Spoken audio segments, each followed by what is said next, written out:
पंडित जी बहुत सम्मान करते हैं श्रोताओं का, बड़ा अच्छा रहा। ठीक है, बोलो बांके बिहारी लाल की। आइए एक संकीर्तन, इसके बाद कथा। ओ श्यामा प्यारी कुंज बिहारी श्री हरिदास दुलारी। ओ श्यामा प्यारी कुंज बिहारी श्री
हरिदास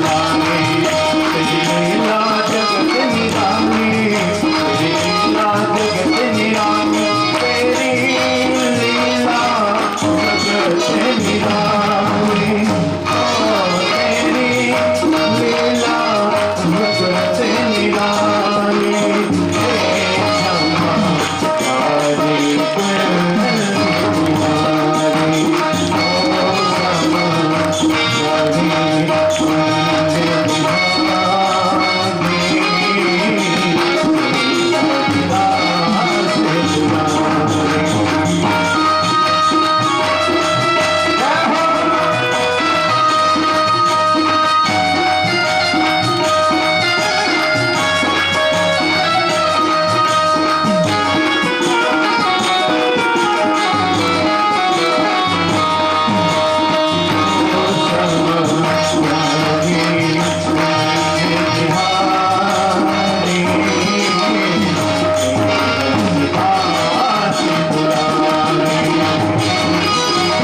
परीक्षित जी ने सुखदेव जी से जैसे ही ये दो प्रश्न किए, पुरुषस्य यत् कार्यं म्रियमाणस्य सर्वथा, जिसे 7 दिन में मरना उसे क्या करना चाहिए, और जन्म मरण के दुख से छुटकारा कैसे। सुखदेव जी महाराज प्रसन्न हो गए और प्रसन्न होकर के परीक्षित जी से बोले,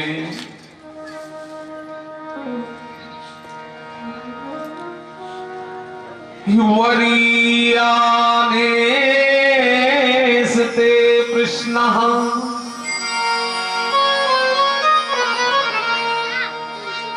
कृतो लोकहितं नृप आत्मवित् सम्मता पुंसाम् श्रोतव्यादिषु यः परः। ए राजन, ये जो तुमने प्रश्न किए हैं ये सर्वश्रेष्ठ। क्यों? क्योंकि ये प्रश्न तुमने अपने लिए नहीं किए हैं, लोक हित में किए हैं। और जो कार्य लोक हित में किया जाता है वह कार्य सराहनीय होता है। राजन, तुम घबराओ नहीं। अभी तुम्हारे मरने में तो 7 दिन शेष हैं।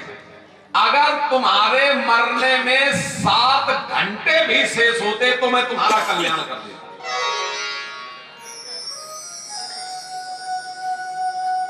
राजा खटवान की मुक्ति केवल 2 घड़ी में हुई थी। 2 घड़ी पहले इंद्र ने खटवान को बताया था कि तुम्हारी मृत्यु 2 घड़ी बाद हो जाएगी। और उस समय खटवान सूर्यवंशी राजा हैं, सिंहासन पर बैठे थे। 1 घड़ी होती है 24 मिनट की, 2 घड़ी यानी 48 मिनट। खटवांग ने जल्दी जल्दी अपने पुत्र को सिंहासन पर बिठाया, कुछ समय उसमें भी लगा होगा। और फिर खटवांग राजा सरयू के किनारे आए और कीर्तन करने लगे और उसे उनकी मुक्ति हो गई। तो राजन, तुम्हारे जीवन में तो अभी 7 दिन शेष है, घबराओ नहीं। आसन लगाकर बैठ जाओ, हम तुम्हें भागवत कथा सुनाएंगे। उसी समय परीक्षित जी आसन लगाकर बैठ जाते हैं और सुखदेव जी महाराज सबसे पहले ये बताते हैं भागवत कथा कैसे सुननी चाहिए। सुखदेव जी कहते हैं, राजन सुनो।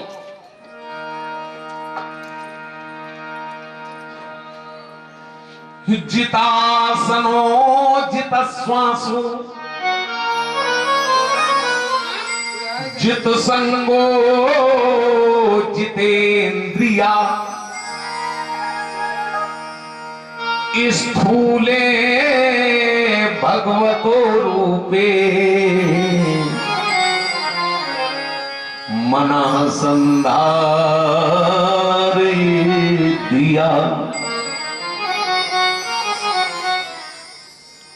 भागवत कथा कैसे सुननी चाहिए? जितासनो, सबसे पहले आसन जीतना चाहिए। हाँ, पूजा में, भजन में आसन का विशेष महत्व है। एक आसन पर बैठ करके भजन करना चाहिए, एक आसन पर बैठकर कथा सुननी चाहिए। ये नहीं कि कभी तो पैर यूं फैला रहे हैं, कभी पैर यूं फैला रहे हैं, कभी कमर यूं मटका रहे हैं, कभी यूं कर रहे हैं, कभी यूं कर रहे हैं।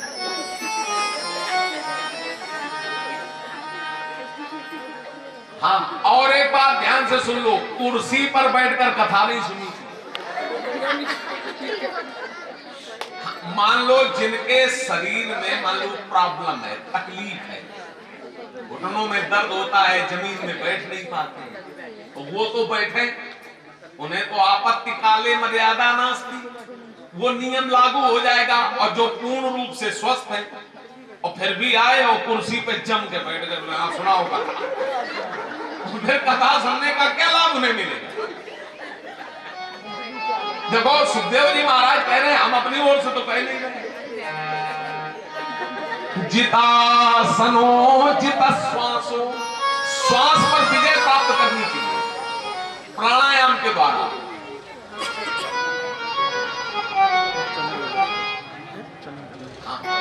क्यों? क्योंकि श्वास का संबंध सीधे हमारे मन से होता है। आप लोगों ने देखा होगा जब हमें क्रोध आता है तो हमारी श्वासें जल्दी जल्दी चलती हैं कि नहीं चलती? तो प्राणायाम के द्वारा श्वास पर विजय प्राप्त करनी चाहिए। जितासनो जित श्वासो जित संगो, आसक्ति नहीं करनी चाहिए। हाँ, ये नहीं कि बैठे तो है कथा में, उनका मन घर में है, घर में कौन आया होगा, समय हो रहा है, दूध लेने जाना है, पानी आने वाला होगा, तो फिर क्या फायदा कथा में बैठने से? भाई आप शरीर से यहां बैठे हो, लेकिन आप यहां तो हो नहीं। आप कहां हो? जहां आपका मन है। हाँ, बड़े ही भावपूर्वक मन लगा करके कथा सुनी। कैसे? बोले स्थूले भगवतो रूपे मनः संधारे दिया। अपने मन को बुद्धि के द्वारा भगवान श्री कृष्ण के चरणों में लगाए रहना चाहिए।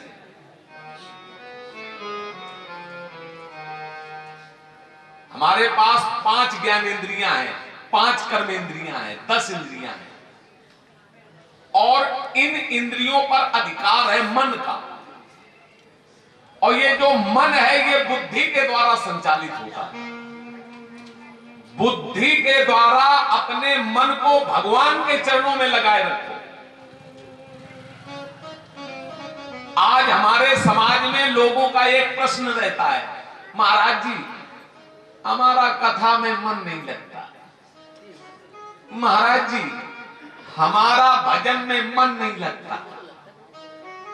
वैसे हमारा मन हमारे पास रहेगा, लेकिन जैसे ही हम माला लेके बैठेंगे महाराज जी, तो मेरे मन में जलूल बातें आती हैं। महाराज जी क्या करें, भजन में मन नहीं लगता। ऐसा लोग प्रश्न करते हैं। आप लोगों में भी किसी का प्रश्न हो सकता है कि भजन में मन नहीं लगता। एक बार कुछ भक्तों ने भगवान से शिकायत कर दी कि भजन में मन नहीं लगता। तो भगवान ने मन को पकड़ा और मन से कहा, क्यों रे तू मेरे भजन में लगता क्यों नहीं? मन ने कहा, प्रभु ये आपसे किसने कह दिया मैं भजन में लगता नहीं? भगवान ने कहा, कोई नहीं, हमारे भक्त कह रहे हैं। तो मन ने कहा, प्रभु वो सब झूठ कह रहे हैं। कौन कहता मैं भजन में लगता नहीं? चैतन्य महाप्रभु से पूछिए मैं भजन में लगता था कि नहीं लगता था। संत कबीरदास से पूछिए मैं भजन में लगता था कि नहीं लगता था। संत तुलसीदास से पूछिए मैं भजन में लगता था कि नहीं लगता था। संत सूरदास से पूछिए मैं भजन में लगता था कि नहीं लगता था। संत रैदास से पूछिए मैं भजन में लगता था कि नहीं लगता था। मीराबाई से पूछिए मैं भजन में लगता था कि नहीं लगता था। जनाबाई से पूछिए मैं भजन में लगता था कि नहीं लगता था। संत तुकाराम से पूछिए मैं भजन में लगता था कि नहीं लगता था। प्रभु हम लगते तो खूब हैं, लेकिन लोग लगाना ही नहीं चाहते।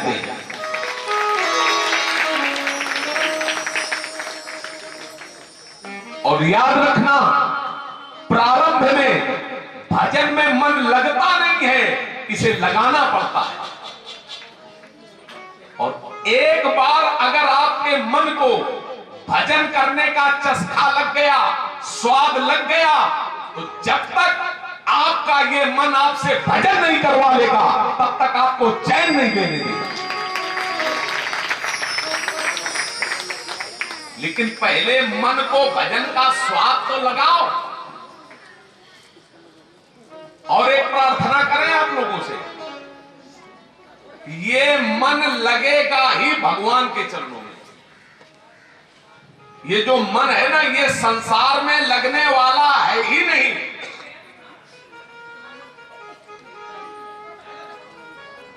विषय भोगों में मन ऊब जाता है। कैसे? जैसे किसी व्यक्ति को लड्डू बहुत प्रिय है, अब आप उसे लड्डू खिलाएं तो कितने लड्डू खाएगा? ज्यादा से ज्यादा 2-4 खाएगा। अब आप उससे और कहें कि और खाओ, आपको तो लड्डू प्रिय है, और खाओ, तो कहेगा बस बस भैया, अब हमारा मन भर गया, अब नहीं खाएंगे। आप और जबरदस्ती करें, नहीं नहीं आपको तो लड्डू बहुत प्रिय, और खाओ, वो क्या करेगा, ज्यादा से ज्यादा 1-2 लड्डू और खा लेगा। अब आप उससे और जबरदस्ती करें, नहीं नहीं आप और खाओ, आपको तो बहुत प्रिय है लड्डू, वो कहेगा बस बस भैया हमारा मन भर गया। अगर आपने ज्यादा जबरदस्ती की तो अभी वमन हो जाएगा, वमन यानी उल्टी हो जाएगी। बोलो मन वहां से हट गया कि नहीं हट गया? हट गया ना। और आप हमें एक उदाहरण नहीं दे सकते कि जिसने अपना मन ईमानदारी से भगवान के चरणों में लगाया हो और उसका मन अगर संसार में दोबारा वापस आया हो, तो आप मुझे एक उदाहरण दीजिए।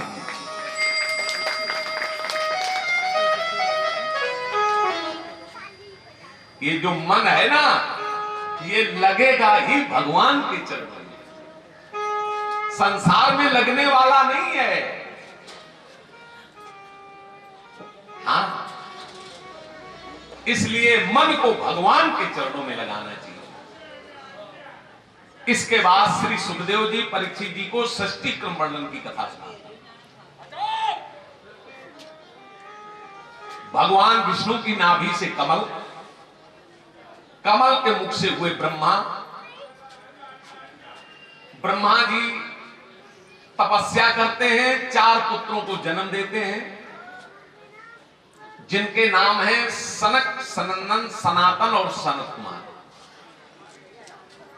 ब्रह्मा जी चारों पुत्रों से कहते हैं सृष्टि की रचना करो, चारों पुत्र मना कर देते हैं। फिर भगवान शंकर का प्रागट होता है, जो भूत सृष्टि की रचना करते हैं।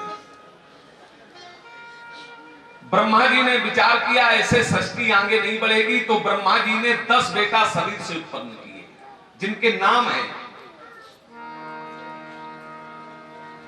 मारीच, रत्रयंगिन सौ, पुलस्या पुलहा क्रतु, भृगुर्वसिष्ठो दक्षस्य, दशमस्तत्र नारदः। ये 10 बेटा शरीर से उत्पन्न किए, भृगु, वशिष्ठ, च्यवन, इस प्रकार से 10 बेटा शरीर से उत्पन्न किए। मारीच, अत्रि, अंगिरा, पुलह, पुलस, क्रतु, भृगु, वशिष्ठ, दक्ष और नारद। वाणी से संध्या नाम की कन्या को प्रकट किया, लेकिन सृष्टि आगे नहीं बढ़ी। तब ब्रह्मा जी ने एक स्त्री पुरुष का जोड़ा बनाया, जिनका नाम है स्वयंभू मनु अरुसत रूपा,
मैथुनी सृष्टि के द्वारा मन और शत्रुपा के प्राण संतानें हुई। देहूति, आकुति, प्रसूति, ये 3 कन्याएं हुई। 2 पुत्र हुए, प्रियव्रत और उत्तानपा। देहूति का विवाह कर्दम महात्मा के साथ हुआ। आकुतिम रुचये प्रादादपि, आकुति का विवाह रुचि महात्मा के साथ हुआ। और प्रसूति का विवाह दक्ष के साथ हुआ। इसके बाद आगे कथा आती है। श्री सुखदेव जी महाराज कहते हैं, राजन कि प्रिय व्रतोत्तान पादौ सतरूपा पते सुतौ वासुदेवस्य कलयां रक्षायां जगतः स्थितौ।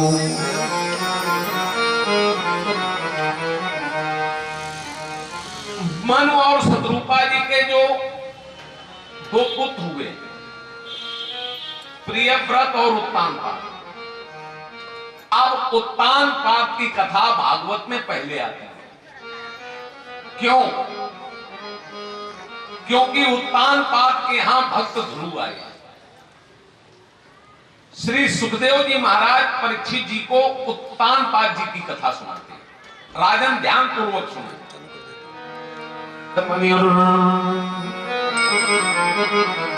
नेतरायत सुतो ध्रुवा।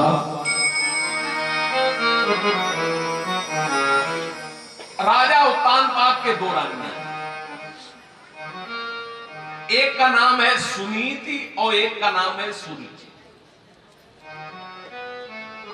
अब इस कथा का थोड़ा अध्यात्म समझें। उत्तानपाद किसे कहते हैं? उद माने ऊंचा, पाद माने पैर। जिसके पैर ऊपर को हो, सिर नीचे को हो, वही उत्तानपाद है। ये जीव ही उत्तानपाद है। मां के गर्भ में सभी के पैर ऊपर को होते हैं, सिर नीचे को होता है। सब उल्टा आते हैं। कोई कोई चाहे भले सीधा चलाए, नहीं तो सब उल्टा आते हैं।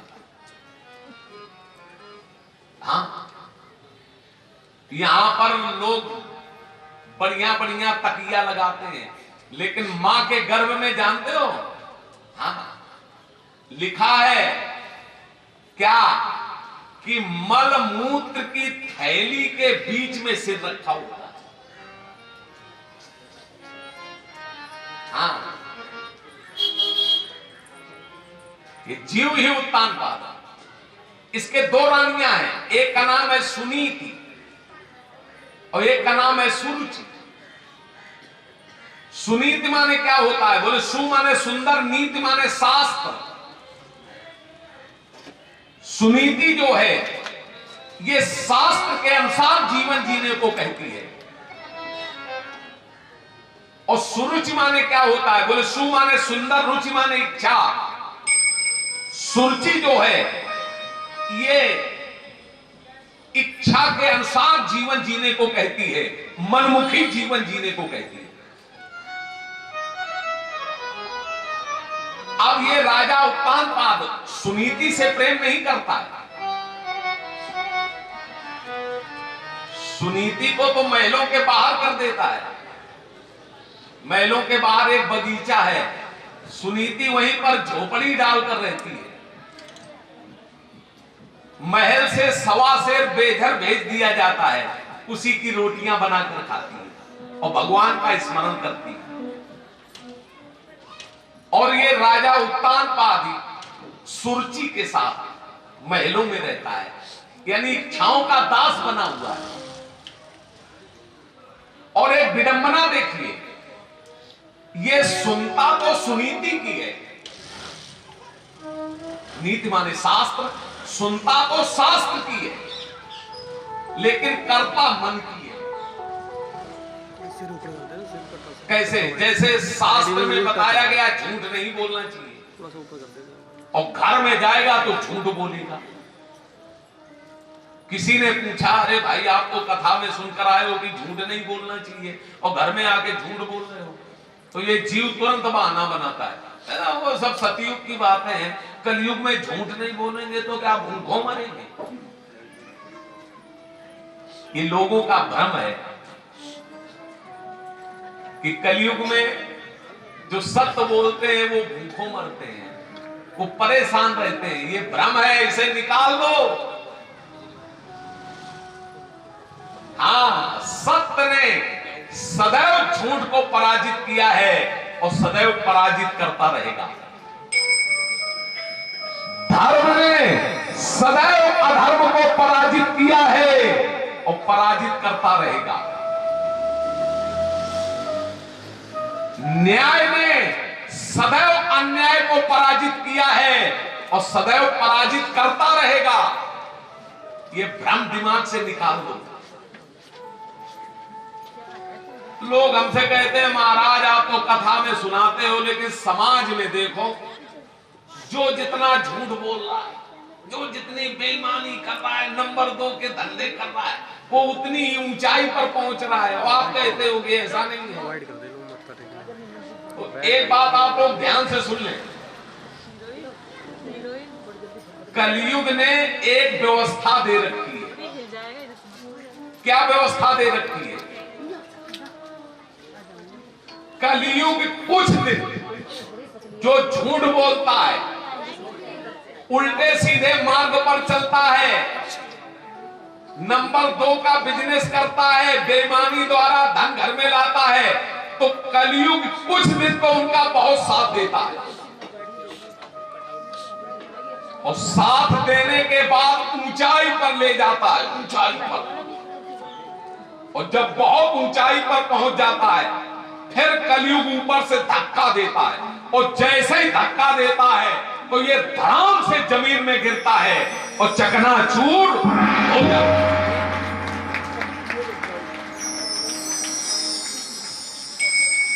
जो व्यक्ति जितना ज्यादा ऊंचाई से गिरेगा उसको उतनी ही ज्यादा चोट लगेगी।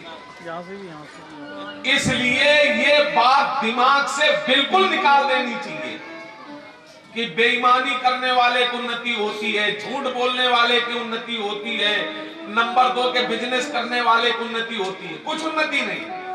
कुछ दिन कलयुग साथ देगा और कुछ दिन बाद उसे जब नीचे पटकेगा तब पता चलता है। और न जाने कितने नीचे आ गए, हमारे देखते देखते नीचे आ गए। जो स्वयं को भगवान कह रहे थे कि हम भगवान हैं, और आज उनकी क्या दशा है बताओ, किसी से छिपी नहीं है। हाँ, इसलिए मनमुखी जीवन नहीं जीना है।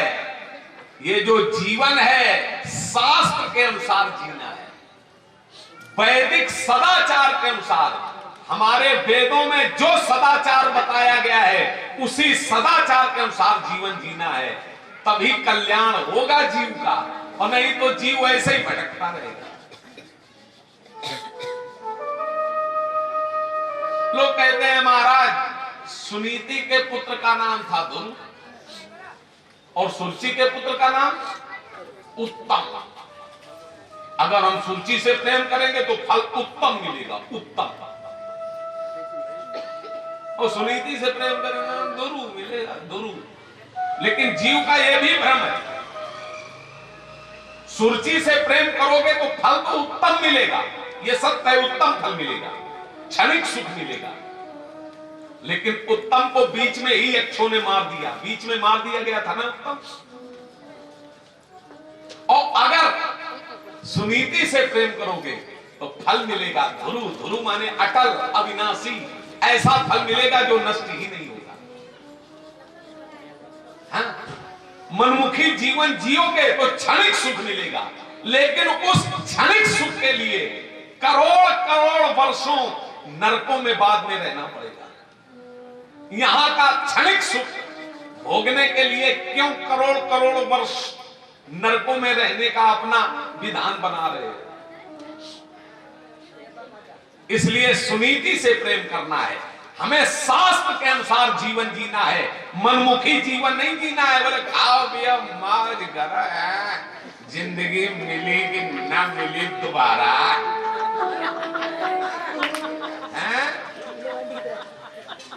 ऐसा नहीं है। भगवान के चरणों में चित्त लगाओ, शास्त्र के अनुसार ईमानदारी पूर्वक कर्म पूर्वक जीवन जीना है, हमें शास्त्र के विपरीत कतई नहीं चलना है। जो वैदिक सदाचार है उसी के अनुसार जीवन जीना है। ये कथा का अध्यात्म है। अब आओ कथा सुनाए ध्रुव चरित्र की। सुखदेव जी कहते हैं, राजन, एक दिन राजा उत्तानपाद सुरची के पुत्र उत्तम को गोद में लिए गद्दी पर बैठे हुए दुलार कर रहे थे, और उधर से सुनीति के पुत्र ध्रुव जी अपने पिताजी के पास आ गए और पिताजी के गोद में बैठने की इच्छा प्रकट की। जैसे ही ध्रुव जी ने अपने पिता के गोद में बैठने की इच्छा प्रकट की, सुरची वहां खड़ी थी। सुरची ने ध्रुव का हाथ पकड़ा, धड़ाम से नीचे फेंक दिया और सुरची ध्रुव को डांटते हुए कहती है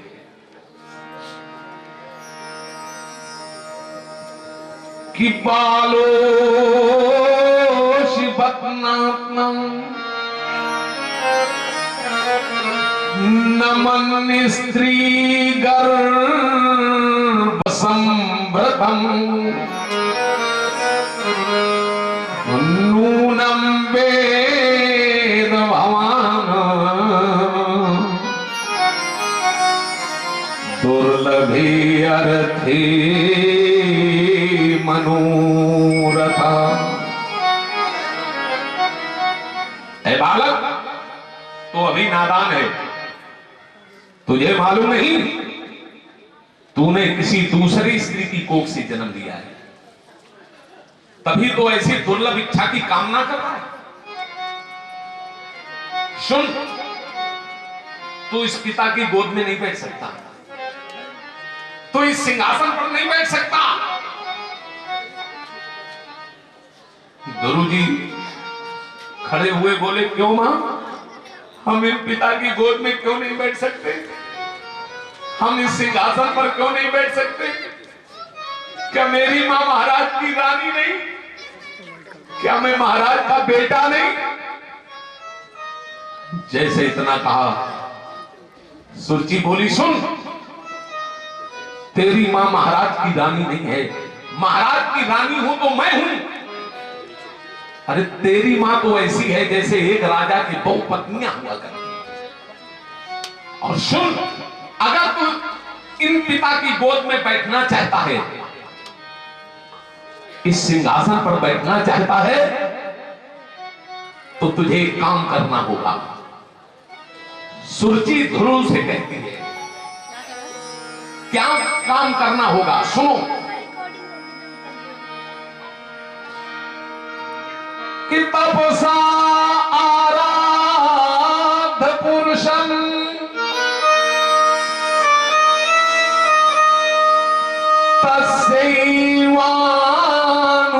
तस्यैवानुग्रहेण में गर्भे त्वं साधयात्मानम् यदीच्छसि नृपाशनम्।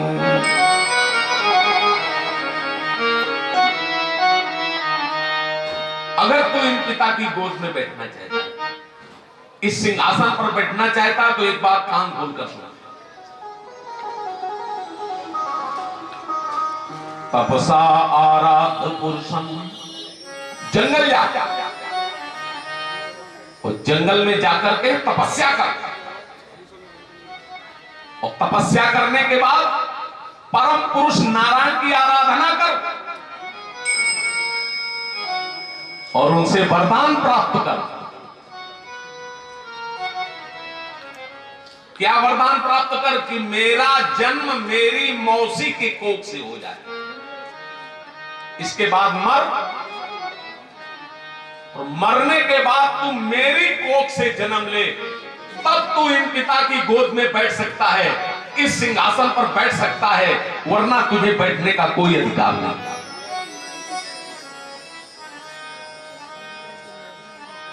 जैसे ही सुरची ने इतना कहा, अब देखो यहां पर सुरची जो है ना, भक्त और भगवान दोनों का अपमान कर रही है। जब ध्रुव जी भगवान का दर्शन कर लेंगे, भगवान को प्राप्त कर लेंगे, तो बोलो ध्रुव जी को जन्म लेने की आवश्यकता पड़ेगी क्या? लेकिन सुरची अपने कोख को ही श्रेष्ठ बताते हैं। सुखदेव जी कहते हैं, राजन, उसी समय ध्रुव जी अपने पिता के मुख की ओर देखने लगे। ध्रुव जी विचार करते हैं, मेरे पिताजी मेरे मां के पक्ष में एक शब्द कह दे तो अभी मैं मौसी के सीने पर बैठ जाऊं और कह दूं कि मुझे गालियां दे देना, लेकिन मेरी गरीबन मां को गाली मत देना। ध्रुव जी अपने पिताजी के मुख की ओर देख रहे हैं, लेकिन राजा उत्तानपाद ने ध्रुव जी के पक्ष में और सुनीति के पक्ष में एक भी शब्द नहीं कहा। उसी समय सुरची ने एक दासी को बुलाया, दासी से कहा, दासी बालक का हाथ पकड़कर महलों के बाहर कर दो। उसी समय दासी ने ध्रुव को बाहर चलने का संकेत किया। ध्रुव जी बाहर की ओर चल देते, मुड़ मुड़ कर देखते जाते हैं, पिताजी की ओर रोते जाते हैं, कहते जाते हैं, पिताजी मेरे साथ ऐसा व्यवहार क्यों हो रहा है? पिताजी क्या मैं आपका बेटा नहीं? पिताजी क्या मेरी मां आपकी दादी नहीं? ऐसा कहते हुए ध्रुव जी रोते हुए बाहर आ गए। क्या कारण था? राजा उत्तानपाद सुरची की इन बातों का विरोध नहीं कर पाए।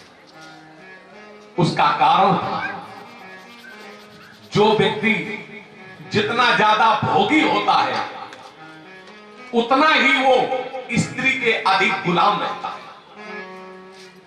भोगी व्यक्ति कभी भी स्त्री की गलत बात का विरोध नहीं कर सकता, इसलिए राजा उत्तानपाद सुरची की इन बातों का विरोध नहीं करता। और ये भी एक बहुत बड़ा दोष है। स्त्री का सम्मान करना चाहिए, आदर करना चाहिए, लेकिन ज्यादा स्त्रैण भी नहीं होना चाहिए कि जितना ये कहें बस उतना ही करें। हाँ, ज्यादा स्त्रैण होना भी पाप है। राजा उत्तानपाद एक तो राजा है, इनको न्याय करना चाहिए, लेकिन स्त्रैण हो चुके हैं। ध्रुव जी रोते हुए अपनी मां सुनीति के पास जाते हैं। सुनीति ने ध्रुव को गोद में उठा लिया, सीने से लगा लिया, रोने लगी। ऐ मुझ गरीबन के लाल, क्या हुआ? क्यों रो रहा है? क्या कहा है तेरे पिता ने? क्या दिया है तेरी मौसी ने? बोल ना बेटा। लेकिन राजा उत्तानपाद, लेकिन ध्रुव जी रोते ही चले जा रहे। सुनीति समझ गई, मेरा बेटा कभी भूखा प्यासा रोया नहीं, निश्चित ही मेरे बेटे को कोई गहरी चोट लगी है। सुनीति बोली, बोल ना बेटा, तू बोलता क्यों नहीं है? बताना क्या हुआ? जैसे सुनीति ने कहा, ध्रुव जी रोते हुए बोले, मां मौसी ने मुझे पिताजी की गोद से उठाकर नीचे फेंक दिया है, लात का प्रहार किया है। मां आप मेरे साथ चलो, मां मुझे मेरे पिता की गोद में बिठाओ, मां मुझे मेरे पिता की गोद में बिठाओ वरना मेरे प्राण चले जाएंगे। इतना कहकर ध्रुव जी रोने लगे। उसी समय सुनीति ने कहा, बेटा ध्रुव, तू ऐसे पिता की गोद में बैठने की जिद क्यों कर रहा है जहां पर कोई धक्का मारने वाला पहुंच जाए? ऐ मेरे लाल, अब मैं तुझे ऐसा पिता की गोद में बिठाऊंगी जहां पर कोई तुम्हें धक्का मारने वाला पहुंच ही नहीं सकता। ध्रुव जी रोते हुए बोले, मां, वो कौन है मेरे पिता? क्या नाम है उनका? कहां रहते हैं? सुनीति ने कहा, बेटा ध्रुव, वो तुम्हारे ही पिता नहीं है, वो सारे जगत के पिता हैं। नारायण उनका नाम है। जंगल में उनका वास है। जंगल में जाओ और नारायण नारायण कहकर पुकारो, वो पिता तुम्हें गोद में बिठा लेंगे। बेटा, वो जगत पिता है, बड़े दयालु है। ध्रुव जी बोले, ठीक है मां। उसी समय सुनीति ध्रुव को जंगल भेजने को तैयार करती है। ध्रुव के घुंघराले बाल संभालती जाती है, बालों में श्वेत पुष्प की कलियां लगाती जाती है, रोती जाती है, कहती जाती है, जिस बेटे को देखकर मेरे दिन और रात उदित और अस्त होते थे, वो मेरा बेटा जंगल जाएगा। जंगल में शेर मिलेंगे, चीते मिलेंगे, भालू मिलेंगे।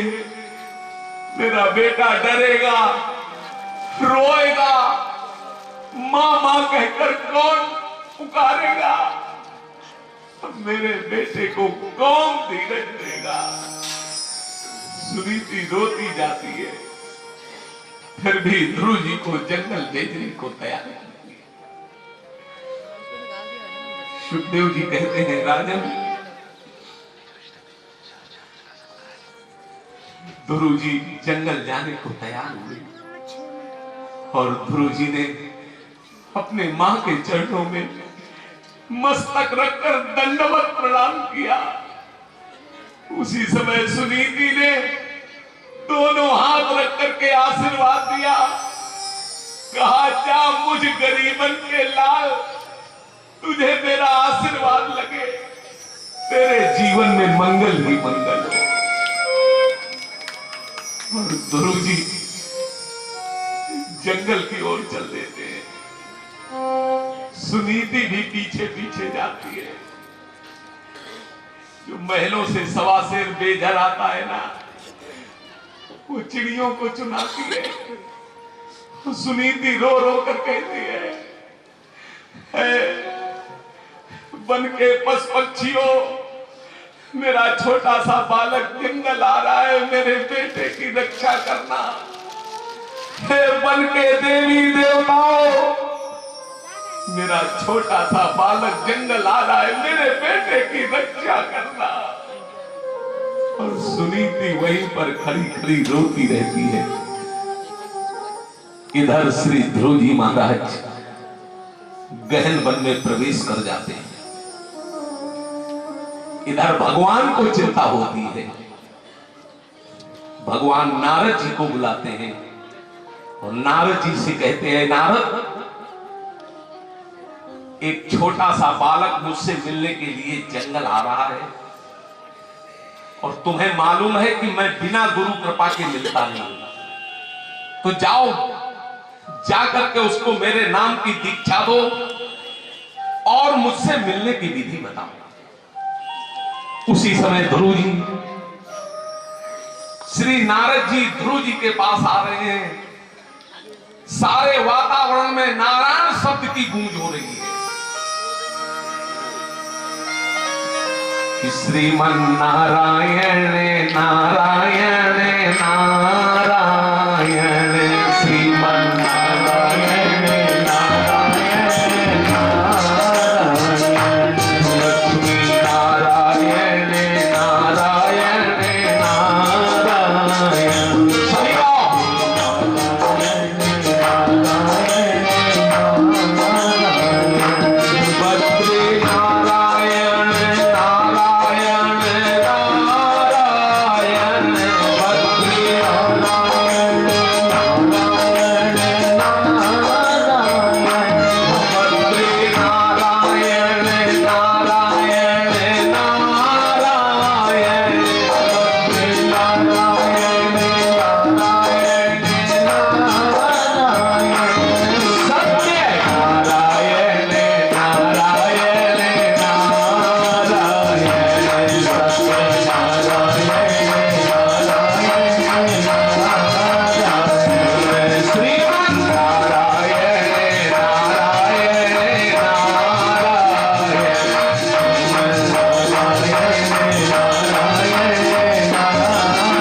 और बोले बेटा आगे कहां जा रहे हो, आगे मत जाना, आगे शेर चीते भालू हैं, तुमको खा जाएंगे, मार डालेंगे, लौट जाओ।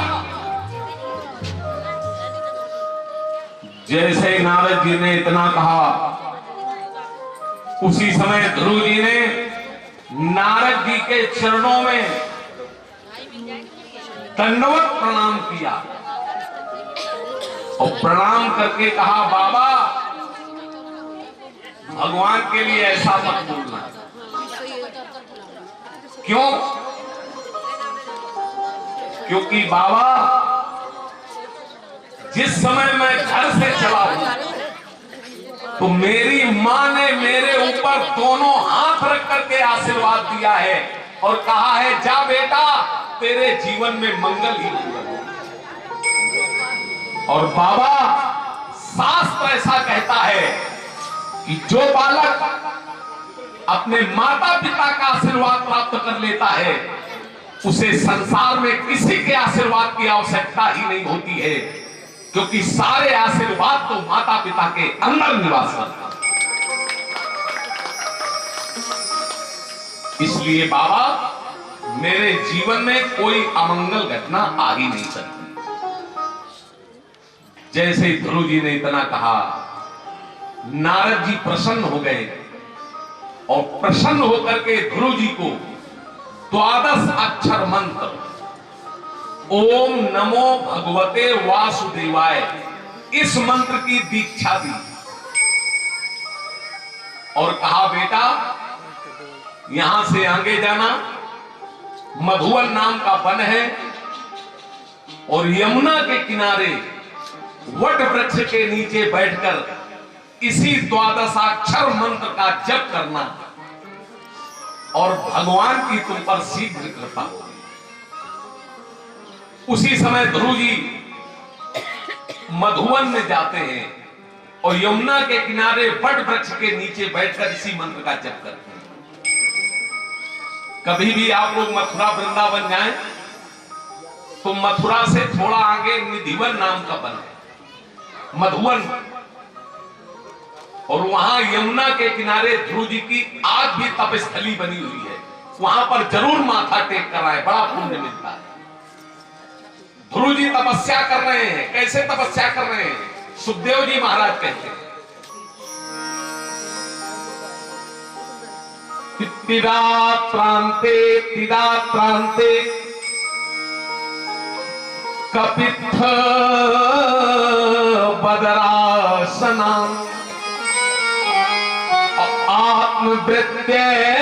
आत्मवृत्तेनुसारेण मासं निर्चेधरि। सर्वप्रथम ध्रुव जी 3 रात्रि का अंतर दे करके कैथा और बेर खा करके भगवान का भजन किया, 1 महीना व्यतीत किया, लेकिन भगवान का दर्शन नहीं हुआ। तो ध्रुव जी ने और तपस्या बढ़ाई। दूसरे महीने में ध्रुव जी ने क्या किया कि द्वितीयं च तथा मासं खष्टे खष्टे अर्भको दिने तृणपर्णादिभिः सेनैः कृतान्योपअर्चयत् विभुम्। दूसरे महीने में ध्रुव जी ने सूखे घास पत्ते भी खाना छोड़ दिया और 6 दिन का अंतर दे करके ध्रुव जी ने तपस्या की और दूसरा महीना व्यतीत किया, लेकिन भगवान का दर्शन नहीं हुआ। तो ध्रुव जी ने और तपस्या बढ़ाई। तीसरे महीने में ध्रुव जी ने 9 दिन का अंतर दे करके जल पी करके भगवान का भजन किया। तीसरा महीना व्यतीत हो गया, लेकिन भगवान का दर्शन नहीं हुआ। तो ध्रुव जी ने और तपस्या बढ़ाई। चौथे महीने में ध्रुव जी ने जल भी लेना बंद कर दिया। 12 दिन का अंतर देकर वायु पी करके भगवान का भजन किया, लेकिन भगवान का दर्शन नहीं हुआ तो ध्रुव जी ने और तपस्या बढ़ाई। देखिए, तपस्या धीरे धीरे बढ़ाना चाहिए, एकदम नहीं। ये नहीं कि कभी एकादशी का व्रत करते नहीं है और नवरात्रि में कहते हैं हम तो केवल लौंग लेकर के व्रत करेंगे और फिर हो जाते हैं बीमार, फिर उन्हें अस्पताल में और भर्ती कराना पड़ता है। तपस्या हमेशा धीरे धीरे बढ़ानी चाहिए। ध्रुव जी धीरे धीरे तपस्या बढ़ा रहे हैं। 5वें महीने में ध्रुव जी ने क्या किया कि पंचमे मासनु प्राप्ते जित श्वासो नपात्मजा अध्यायन ब्रह्म पदैकेन तस्थौ स्थाणुरिव चला। 5वें महीने ध्रुव जी पैर के अंगूठे के बल खड़े हो गए और सारी सृष्टि की श्वास को खींचा, अपने अंदर रोका। जैसे ध्रुव जी ने श्वास को अपने अंदर रोका तो 6ठे महीने में सारी सृष्टि की श्वास रुकने लगी, देवी देवताओं की श्वास रुकने लगी। नारायण प्रभु का सिंहासन डोल गया।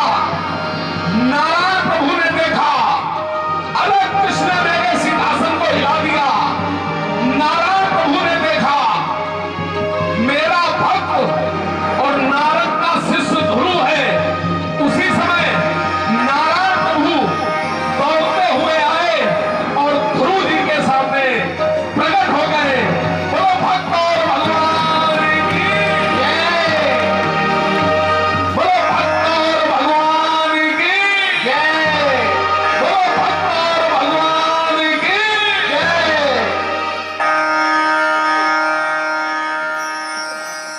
अब ध्रुव जी भगवान के चरणों में भूतल परे और लकुट की नाई दंडवत ध्रुव जी चरणों में गिर गए। अब भगवान ध्रुव जी को खड़ा करते हैं, अपने हृदय से लगाना चाहते हैं, लेकिन ध्रुव जी फिर चरणों में गिर जाते हैं। भगवान फिर खड़ा करें और हृदय से लगाना चाहे, ध्रुव जी फिर चरणों में गिर जाए। भगवान ने कहा, अजीब मेरा भक्त है, हम इसे उठाकर अपने सीने से लगाना चाहते हैं, ये चरणों से उठना ही नहीं चाहता। अब भगवान ने विचार किया, ये ध्रुव चाहते क्या है। तो अब भगवान ध्रुव जी के हृदय में गए तो भगवान ने ध्रुव जी के हृदय में जाकर देखा। क्या देखा? ध्रुव जी के हृदय में संकोच है। बोलिए संत भगवान की जय। देखो, हमारे आपके बीच में हमारे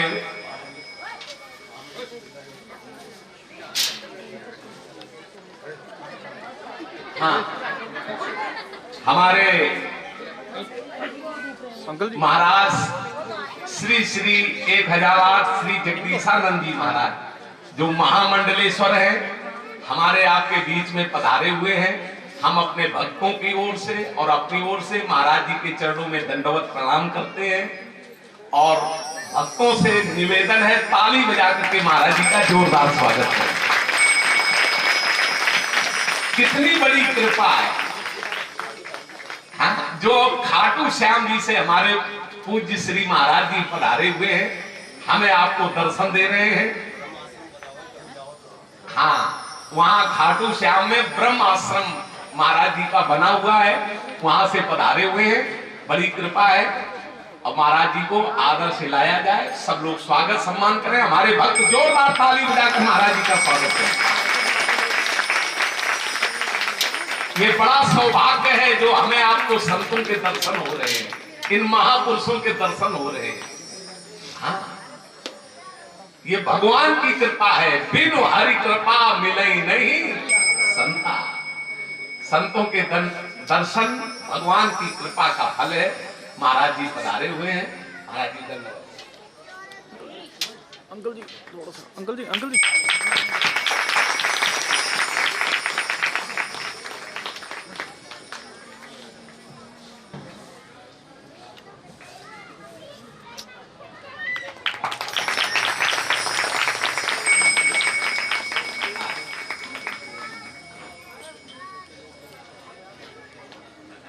देखो भक्त चरित्र हो रहा है, ध्रुव जी का चरित्र भक्त चरित्र है ना। हमारे महाराज जी महामंडलेश्वर श्री खाटू श्याम जी से पधारे हैं। आज ये कथा कथा नहीं, ये लीला बन गई। ये हमारा आप सभी भक्तों का परम सौभाग्य है। तो आप भगवान ध्रुव जी के हृदय में गए तो भगवान ने देखा ध्रुव जी के हृदय में संकोच है, मैं बिना पढ़ा लिखा हूं, भगवान की स्तुति कैसे करूं।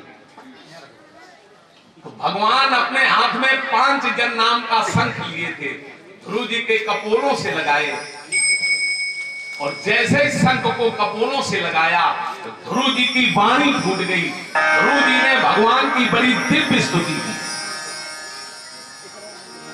ध्रुव जी स्तुति कर रहे हैं कियोन्तः प्रविश्य मम वाच मिमां प्रसुप्तां संजीवयत् खिल शक्ति धरांशुधाम्ना।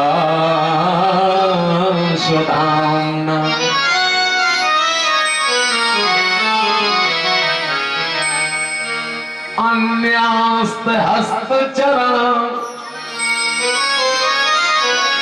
श्रवणत्वगादीन्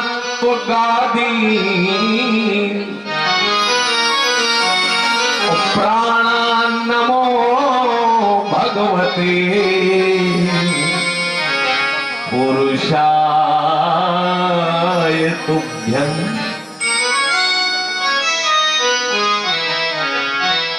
ध्रुव जी भगवान की स्तुति कर रहे हैं। क्या कह रहे हैं? प्रभु आप ही हमारे अंतःकरण में प्रविष्ट होकर के मेरी सोई हुई वाणी को जगाने वाले। प्रभु हमने जो 5 वर्ष की उम्र में ये 6 महीने इतनी कठोर तपस्या की, ये हमने तपस्या नहीं की, आपने ही कृपा करके मुझसे इतनी कठोर तपस्या करवा ली। नहीं तो 5 वर्ष के बालक में इतनी शक्ति कहां है जो इतनी कठिन तपस्या कर सके। ऐसे ध्रुव जी बड़ी सुंदर स्तुति करते हैं। भगवान ध्रुव जी को गोद में बिठा लेते हैं। पुत्र ध्रुव वरदान मांगो, तुम्हें क्या चाहिए। ध्रुव जी कहते हैं प्रभु जब हम तपस्या करने आए थे तब मेरे मन में कोई इच्छा थी, लेकिन अब हमने आपके श्री चरणों का दर्शन कर लिया। अब मेरे मन की सारी इच्छाएं पूरी हो गई, अब हमें कुछ नहीं चाहिए। भगवान ने कहा ध्रुव तुम्हें कुछ नहीं चाहिए, लेकिन हम तुम्हें देंगे। हाँ? जाओ, हम तुम्हें 36,000 वर्ष तक का अखंड राज्य देते हैं और इसके बाद जब तुम मेरे धाम को आओगे तो हम तुम्हें ऐसा लोक देंगे जिसकी सभी परिक्रमा कर देंगे। भगवान का भक्त को कुछ नहीं चाहता है, लेकिन भगवान अपने भक्त को सब कुछ देते हैं। भगवान का भक्त कभी दुखी नहीं रहता है। हाँ, भगवान अपने भक्त को चकाचक रखते हैं, बढ़िया 4 व्हीलर गाड़ी और क्या बढ़िया सुंदर सुंदर है सारी व्यवस्था ठाकुर जी करते हैं। क्यों? क्योंकि ठाकुर जी की हंसी होगी अगर भगवान का भक्त दुखी रहेगा। हाँ, सच्चे मन से भक्ति तो करो। जो चीज हम 10 जन्म लेकर, 20 जन्म लेकर, 50-100 जन्म लेकर नहीं प्राप्त कर सकते हैं, वो चीज हम इसी जन्म में भगवान की भक्ति करके प्राप्त कर सकते हैं। लेकिन भगवान के चरणों की सच्चे मन से भक्ति तो करो। आज भगवान ने ध्रुव जी को वरदान दिया, अंतर ध्यान हुए, फिर ध्रुव जी आते हैं, सबसे पहले मौसी को प्रणाम करते हैं, फिर माता सुनीति को प्रणाम करते हैं, पिताजी को प्रणाम करते हैं। इस प्रकार से ध्रुव चरित्र की कथा का वर्णन श्री सुखदेव जी महाराज परीक्षित जी से करते हैं। इससे आगे की चर्चा अब आप लोगों को कल सुनेंगे। अब आगे का कार्यक्रम सबसे पहले तो बड़े शांति पूर्वक हमारे पंडित जी का कार्यक्रम हो जाए। हाँ, हम सबके दुलारे, प्राण प्यारे पंडित जी हैं, श्री राम प्रसाद शर्मा जी, जिन्हें हम लोग प्यार से कहते हैं काले पंडित जी, वो हमारे आपके बीच में पहले भजन गाएंगे, भजन, और इसके बाद स्वागत सम्मान होगा। पहले हमारे पंडित जी का भजन हो जाए बड़े आनंद पूर्वक। हमारे सीवी भैया ये भी बड़ा अच्छा सहयोग करते हैं, और हमारे पंडित जी का जो कार्य है उत्तराधिकारी हमारे सीवी भैया बहुत अच्छे ढंग से संभालेंगे। मुझे पूरा बड़ी ठाकुर जी की इसमें कृपा है, तो जोरदार एक बार सीवी भैया के लिए भी ताली बजाओ। बहुत सुंदर हमारे सीवी भैया, तो एक बार जयकारा बोलो, इसके बाद में आगे का कार्यक्रम। बोलिए श्री हनुमान जी महाराज की जय हो, बोलो सच्चे दरबार की जय हो, जय जय श्री राधे श्याम।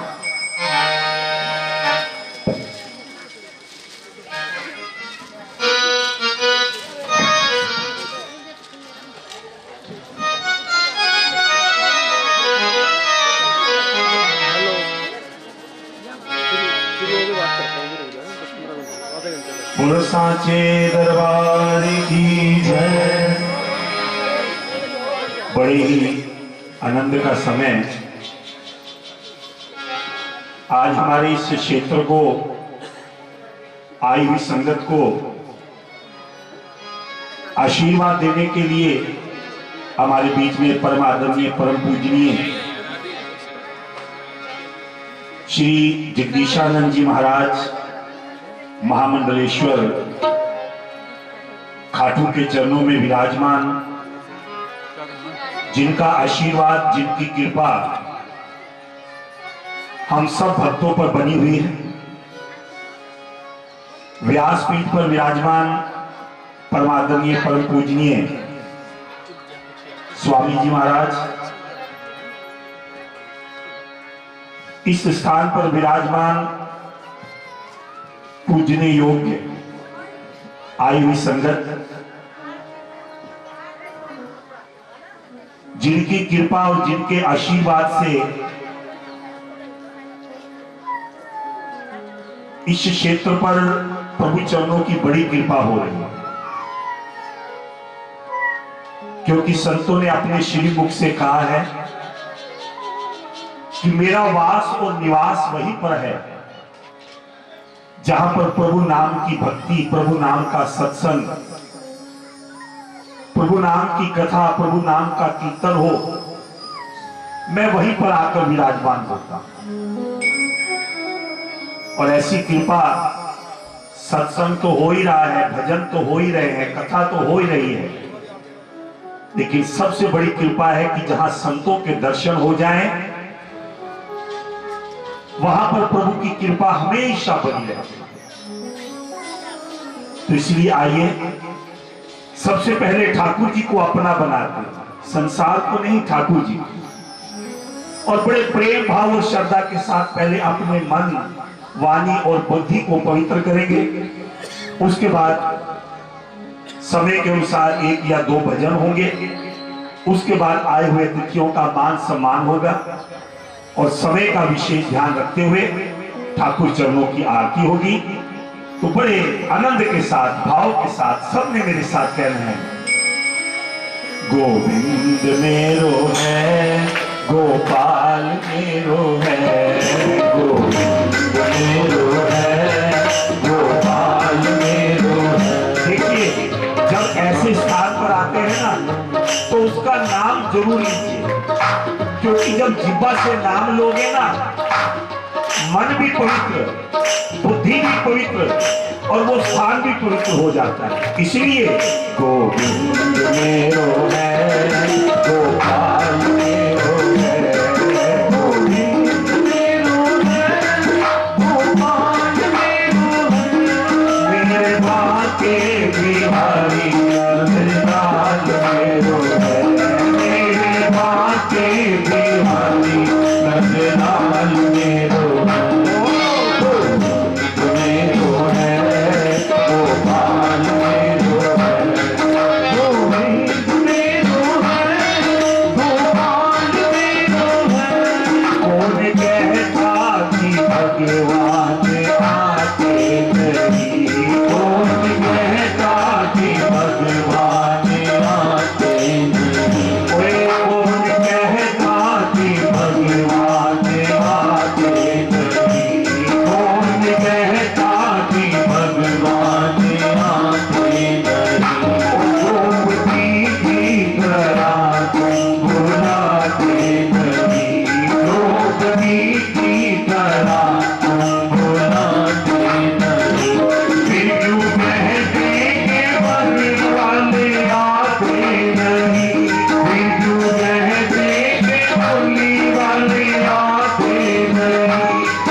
अपने हृदय रूपी सिंहासन के ऊपर विराजमान करते हैं। वो यही प्रार्थना करते हैं कि प्रभु जीवन के अंदर जो देख रहे हैं, जो कुछ हो रहा है, वो सब आपकी कृपा से तो हो रहा है। जैसे बिल्ली कई वर्षों से प्रभु जी की प्रतीक्षा कर रही है, अपने मन के अंदर नित्य प्रति यही भाव रखती है कि मेरे प्रभु आएंगे, उनको मैं बिठाऊंगी, उनके चरणों को धोऊंगी, उनको भोग लगाऊंगी। नित्य प्रति ये भावना प्रभु के चरणों की वो अपने हृदय में रखती है। तो एक दिन मेरे ठाकुर जी की, मेरे प्रभु राम की कृपा होती है और भगवान स्वयं उसके घर में आकर विराजमान होते हैं। तो आइए उसी भाव को लेते हुए बड़े प्रेम से पंचवटी के घाट घाट पर शबरी दे के बाद राम मेरे आ जाओ, राम मेरे आ जाओ, राम मेरे आ जाओ। देखिए लगभग पूरा समय महाराज जी कथा सुनाते हैं, आप चुपचाप बैठते हो। ये 15-20 मिनट का समय होता है ना, तो आप बोला करो, क्योंकि मेरे ठाकुर जी भी आपके मुख से सुनना चाहते हैं कि आप बोलते हो, मुझे प्यार करते हो कि नहीं। इसीलिए पंचवटी के घाट घाट पर शबरी दे के बाद राम मेरे आ जाओ, राम मेरे आ जाओ, राम मेरे आ जाओ। पंचवटी के घाट घाट पर शबरी दे के बाद राम मेरे आ जाओ, राम मेरे आ जाओ, राम मेरे आ जाओ। आएंगे जो राम मेरे वहाँ मैं दिखाऊंगी, आएंगे जो राम मेरे वहाँ मैं दिखाऊंगी। रास्ते में टूटी आके पले कोई सजाऊंगी, रास्ते में टूटी आके पले कोई सजाऊंगी। घर में टूटी घाट घाट पर बिछा हुआ है राम मेरे आ जाओ, राम मेरे आ जाओ, राम मेरे आ जाओ। पंचवटी के घाट घाट पर शबरी दे के बाद राम मेरे आ जाओ, आ जाओ, राम मेरे आ जाओ।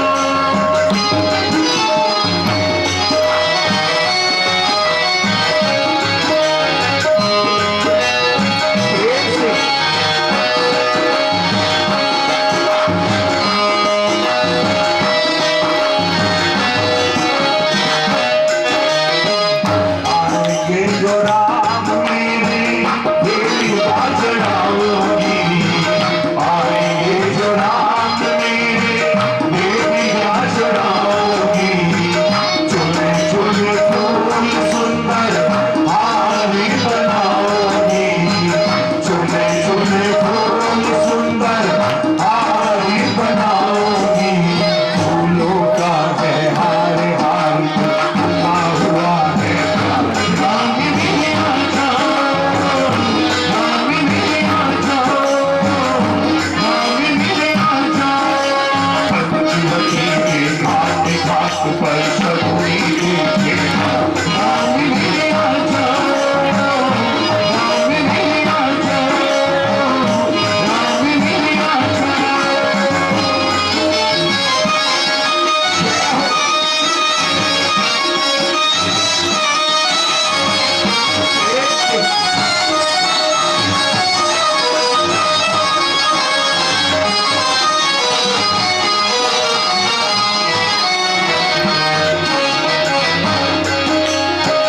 आएंगे जो राम मेरे क्या मैं खिलाऊंगी, आएंगे जो राम मेरे क्या मैं खिलाऊंगी।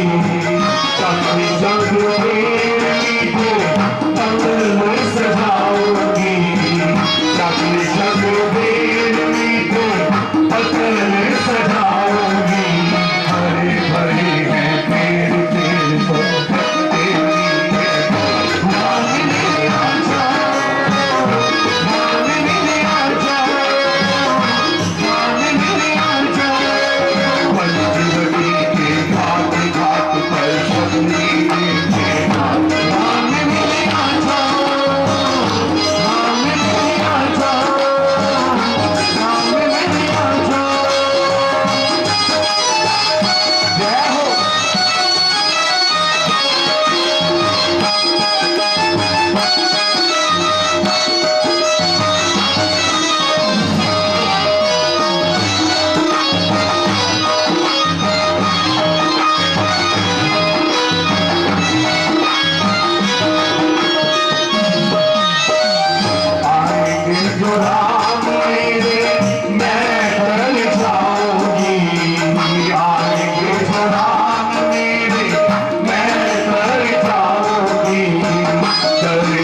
कोशिश होगी कि कल तो समय नहीं था, वो रोज 2 मिनट के लिए आप सब मिलकर बोलेंगे, उसके बाद फिर आगे का कार्यक्रम चलेगा। तो बड़े प्रेम से आप सबने कहना है, तुम हमारे थे प्रभु जी, तुम हमारे हो, तुम हमारे ही रहोगे, ओ मेरे बेदम, तुम हमारे ही रहोगे, ओ मेरे बेदम, बोलो तुम हमारे थे प्रभु जी, तुम हमारे हो, तुम हमारे ही रहोगे, ओ मेरे बेदम, तुम हमारे ही रहोगे, ओ मेरे बेदम, तुम जोर सुन दर्द बुलाए, कोई ना मीत हमारा प्यारे, कोई ना मीत हमारा प्यारे, कोई ना मीत हमारा, किसके द्वारे जाओ पुकारे, और ना कोई सहारा प्यारे, और ना कोई सहारा, अब तो आगे बढ़ बदलो, ओ मेरे बेदम, अब तो आगे बढ़ बदलो, ओ मेरे बेदम, तुम हमारे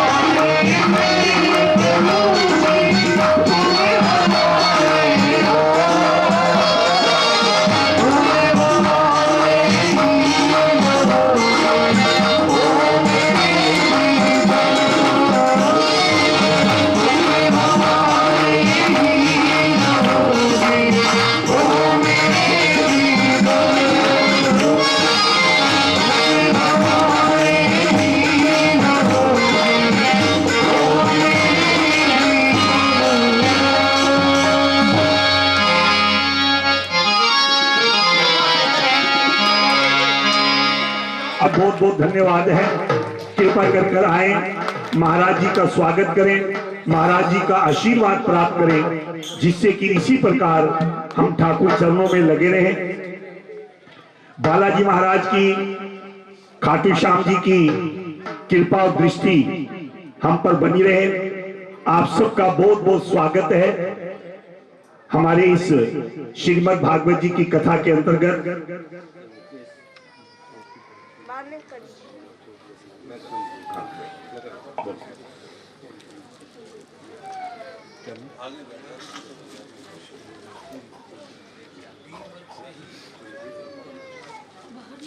में ताली बजाइए। आपका बहुत बहुत स्वागत, बहुत बहुत धन्यवाद। प्रभु जी की कृपा आप पर इसी प्रकार बनी रहे। पुष्पेंद्र जी आज बड़े खाटू श्याम जी की कृपा है, उनके भगत हैं, उनका भी स्वागत। धन्यवाद आपका बहुत बहुत। प्रभु जी की कृपा, भक्तों का आशीर्वाद प्राप्त। ताड़ी बजाकर जरा स्वागत बड़े प्रेम भाव और श्रद्धा के साथ। आज का जो प्रसाद श्री ठाकुर शरनाम सिंह जी की तरफ से और डोरीलाल जी आपकी तरफ से ठाकुर जी के चरणों में भोग लगाया है। हाँ, डोरीलाल जी कृपा करके आइए और भक्तों का आशीर्वाद, ठाकुर जी की कृपा प्राप्त कीजिए। मैं प्रार्थना करूंगा ठाकुर शरनाम सिंह जी, डोरीलाल जी कृपा करके आइए। आज के जो यजमान ठाकुर श्री शरनाम सिंह जी, श्री ओम प्रकाश जी चपराना, श्री रकमवीर चपराना जी, श्री कमल व्यास जी, श्री पिंटू जी, श्री पंडित विमल कुमार बबलू जी पंडित जी आज के यजमान हैं। तो आपका भी बहुत बहुत स्वागत, बहुत बहुत धन्यवाद। एक बार ताड़ी बजाकर मुख्य यजमान श्री कल्लूराम जी चौहान, आपका भी बहुत बहुत स्वागत, बहुत बहुत धन्यवाद। अब मैं प्रार्थना करूंगा कि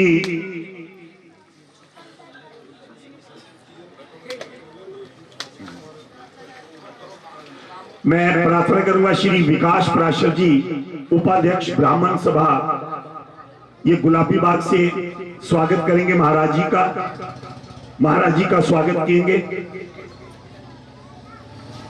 श्री विकास प्राशर जी।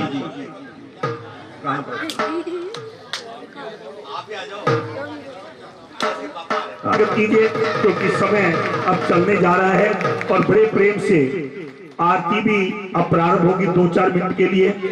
मैं प्रार्थना करूंगा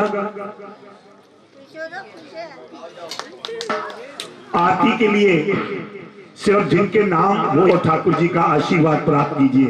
बोलो बाके बिहारी लाल की जय हो। अब मैं प्रार्थना करूंगा जिन जिनके मैंने नाम बोले कृपा करके आगे आए और आरती को प्रारंभ करें। व्यवस्था से खड़े रहें, व्यवस्था बिगड़े ना, सिर्फ आरती वाले आगे आगे आए और कोई नहीं।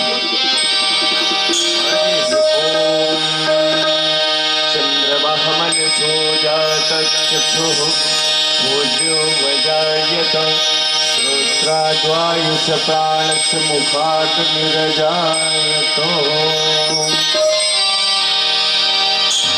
श्रीपा के बिहारी तेरे आरती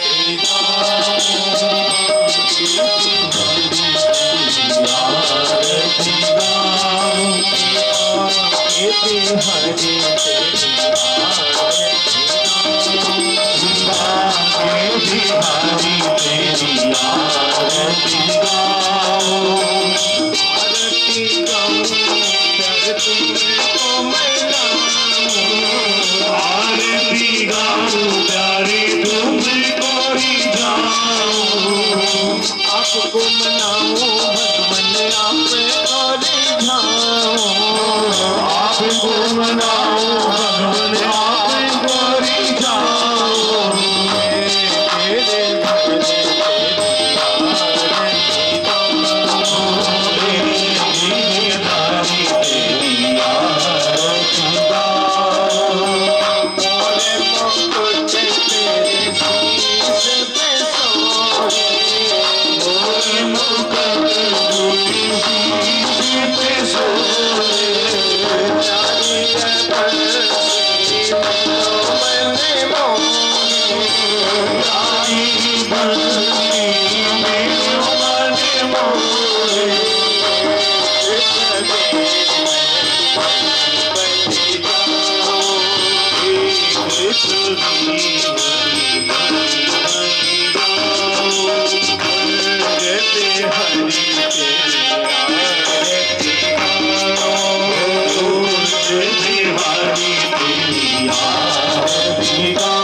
जगत माता, शीतले तुम जगत पिता, शीतले तुम जगत धात्री, शीतलाय नमो नमः।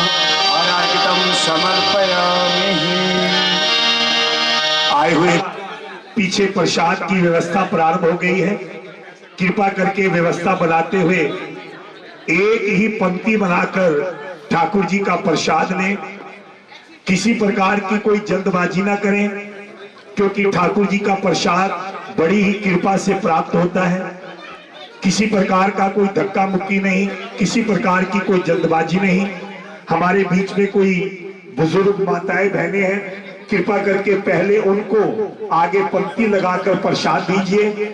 उसके बाद बड़े प्रेम भाव और श्रद्धा के साथ आप अपनी व्यवस्था बनाते हुए एक पंक्ति के अंदर ठाकुर जी का प्रसाद ग्रहण करें, ठाकुर जी की कृपा प्राप्त करें। और इसी प्रकार कल का समय 2 से लेकर 6 बजे तक इसी स्थान के ऊपर श्रीमद् भागवत जी की कथा आप बड़े आनंद के साथ सुनेंगे। मैं प्रार्थना करूंगा कृपा करके समय से आए, जिससे कि समय से ये सारा कार्य पूर्ण हो सके। ये थोड़ा समय ठाकुर चरणों में समर्पित करते हुए बड़े प्रेम भाव श्रद्धा भक्ति के साथ ठाकुर जी की कृपा प्राप्त कीजिए। पंक्ति बनाकर प्रसाद लीजिए। कृपा करके आगे आगे आने का कष्ट ना करें, जिससे व्यवस्था बिगड़े ना, व्यवस्था बनी रहे और ठाकुर जी का प्रसाद और ठाकुर जी का भोग आप प्राप्त करें। व्यवस्था आपने ही बनानी है और कोई व्यवस्था बना नहीं सकता। व्यवस्था को बनाएं, अपने इस कार्यक्रम की शोभा को बढ़ाएं, इस क्षेत्र की शोभा को बढ़ाएं, इस क्षेत्र के यश को बढ़ाएं। ये सब आपके ही हाथ में है। पंक्ति बनाकर प्रसाद लीजिए, बड़े आनंद के साथ ठाकुर जी की कृपा प्राप्त कीजिए। बहुत बहुत धन्यवाद।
राधिका गोरी से बिरज की छोरी से मैया कराए दे मेरो ब्याह।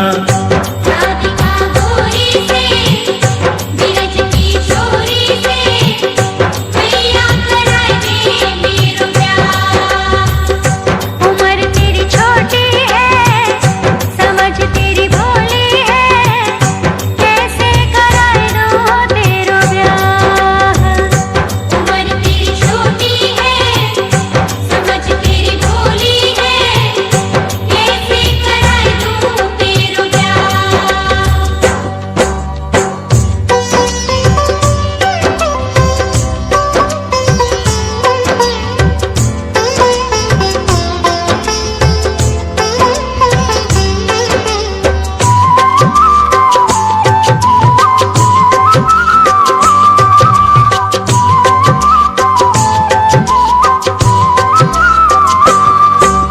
जो नहीं ब्याह कराए तेरी गैया ना चराऊं। जो नहीं ब्याह कराए तेरी गैया ना चराऊं। आज के बाद मेरी मैया तेरी देहरी पर नाऊं। आएगा